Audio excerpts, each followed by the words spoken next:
Premier paramètre qu'il faut savoir définir et calculer pour décrire correctement une structure cristalline, c'est la population qu'on note traditionnellement P.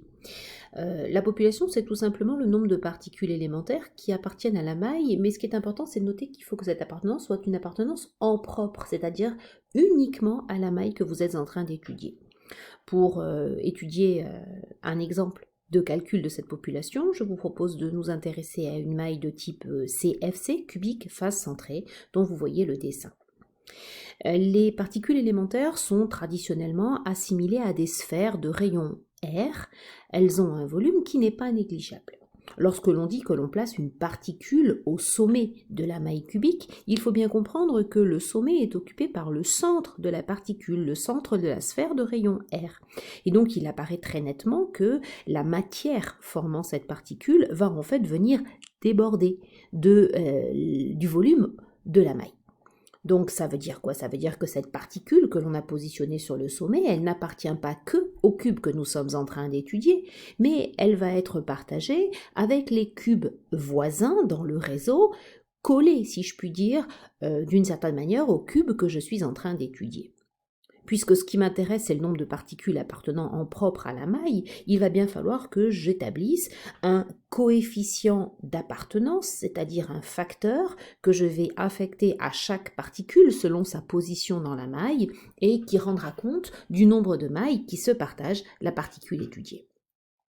Alors pour bien visualiser ce que représentent ces coefficients d'appartenance, on peut se baser sur le petit dessin qui est là, dans lequel les différentes positions ont été repérées en coloriant différemment les particules. Regardons ce qui se passe si on s'intéresse à une particule qui est positionnée au sommet. Vous voyez bien que c'est bien le centre de la boule qui a été positionné sur le sommet du cube. Lorsque l'on découpe, on voit bien qu'une partie uniquement de la sphère reste à l'intérieur du volume de la maille qui nous intéresse. Il suffit maintenant d'imaginer combien de cubes vont pouvoir passer par le sommet qui m'intéresse, admettons que ce soit celui-là, pour comprendre combien de mailles vont se partager cette particule placée sur le sommet. Eh bien, il apparaît assez facile de se rendre compte que le point qui est entouré peut être considéré comme un sommet d'une face supérieure pour 4 cubes qui vont être positionnés autour du sommet que j'ai entouré dans une première couche, mais que cette position pourra aussi apparaître comme étant celle du bas d'une face pour 4 cubes identiques posés sur un étage supérieur, si bien que un sommet pourrait être considéré comme appartenant à 8 mailles à la fois. Et donc, ce qui va se traduire par l'existence d'un coefficient d'appartenance de type 1/8 quand on ne veut que la part de la sphère qui est à l'intérieur de la maille étudiée. Un raisonnement analogue pour une particule qui serait cette fois-ci positionnée au milieu d'une arête amènerait à réfléchir qu'une arête complète dans un cube peut être partagée par uniquement les 4 cubes qui viendraient se coller le long de cette arête-là. Donc cette fois-ci, une sphère, une particule posée au milieu d'une maille n'appartiendrait qu'à 4 mailles à la fois. Et le coefficient d'appartenance associé serait ce coup-ci de 1/4. Raisonnement analogue enfin pour les particules qui ont été repassées en vert dans le schéma, dont vous voyez bien qu'elles sont positionnées sur le centre de la face. Uniquement 2 mailles de cubes vont pouvoir se coller le long de cette face et donc par conséquent une particule placée au centre d'une face appartient uniquement à 2 mailles à la fois et de ce fait le coefficient d'appartenance serait de 1/2. Il faudra calculer une population en tenant compte de ces paramètres et en montrant dans le calcul que vous ferez que vous en avez tenu compte. Pour prendre l'exemple de la maille cubique face centrée, la population devrait être écrite en indiquant que nous avons repéré la présence de 8 particules à chacun des 8 sommets, mais affectés de leur coefficient 1/8 et qu'il y avait aussi une particule au centre de chacune des 6 faces affectée du coefficient 1/2 pour une population de 4 motifs par maille uniquement.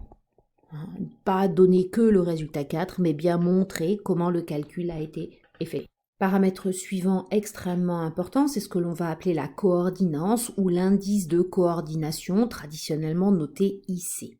Cette coordinance, c'est par définition le nombre de plus proches voisins d'une particule choisie, donnée, dans un réseau. À quoi sert cette coordinance? À pouvoir évaluer le nombre d'interactions de type électrostatique qu'une particule positionnée dans un réseau cristallin va pouvoir échanger. Ne perdons pas de vue que ces interactions sont nécessairement des interactions qui vont avoir une incidence sur la stabilité de la forme cristalline que l'on étudie. Il est tout à fait logique de penser que plus l'indice de coordination sera élevé, plus on aura affaire à une structure cristalline qui sera très stable. Il faut quand même faire attention quand on passera au calcul de ces coordinances, qu'on va aller chercher des sphères, des particules voisines, mais pas uniquement à l'intérieur de la maille étudiée. Il faut donc être capable d'imaginer la juxtaposition de plusieurs mailles pour ne pas oublier des décomptes de voisins. Je vous renvoie aux exercices que l'on va faire juste après pour calculer cette coordinance. Et enfin, la coordinance qui donne le nombre de voisins dans la structure va être liée à l'autre définition importante qui est celle de la compacité.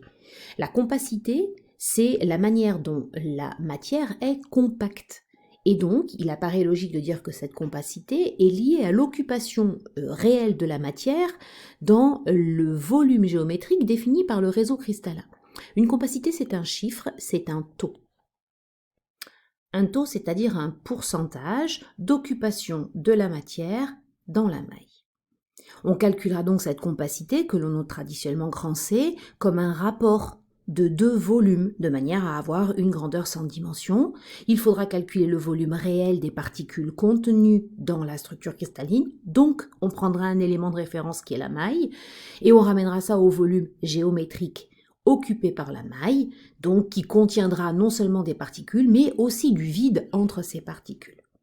Pour cela, il faudra se rappeler que chaque particule est assimilée à une sphère de rayon R et que donc le volume de chaque particule sera calculé sous la forme de 4/3 de pi fois le rayon de cette particule au cube, ce qui correspond au volume de la sphère de rayon petit r. Et si par hasard dans le cristal étudié il y a différentes sortes de particules, on sommera le volume de chaque catégorie de particules. Quant au volume géométrique total de la maille, puisque mon programme se limite à celui de l'étude des mailles cubiques, il suffira de se rappeler que le volume d'un cube, c'est tout simplement A au cube. Et donc, on calculera comme ça une compacité. Enfin, il est assez fréquent dans les exercices de vous demander de calculer la masse volumique du solide que vous êtes en train d'étudier, et donc il suffit de repartir de la définition d'une masse volumique comme étant le rapport de la masse sur le volume d'un petit élément de référence étudié. Encore une fois, nous reprendrons pour cet élément la maille. Donc la masse volumique sera toujours définie comme la masse de la maille, et la masse de la maille, c'est nécessairement la masse des particules contenues dans la maille, donc de la population, ramenée au volume réel de la maille, c'est-à-dire le volume géométrique de la maille. Pour avoir accès à la masse, il faudra donc multiplier la population par la masse élémentaire de chacune des particules, et il faudra bien faire attention de ramener ça en grammes. Les données dans les exercices sont généralement des masses molaires, et ces masses molaires, elles sont exprimées en grammes par mol. Donc, si vous voulez le ramener à la masse de la particule, il faudra faire intervenir le nombre d'Avogadro, c'est-à-dire qu'il faudra diviser la masse molaire par le nombre d'Avogadro, 6,02 10 puissance 23, qui s'exprime en mol-1. Et donc, vous aurez bien une donnée qui sera en masse de particules en grammes. C'est bien entendu une valeur assez petite, mais comme les dimensions de la maille sont aussi très petites, de l'ordre de la centaine de picomètres, vous vous retrouverez avec des grandeurs qui auront du sens. Attention à l'ordre de grandeur. Ne vous trompez pas dans les puissances de 10 lorsque vous donnez une masse volumique.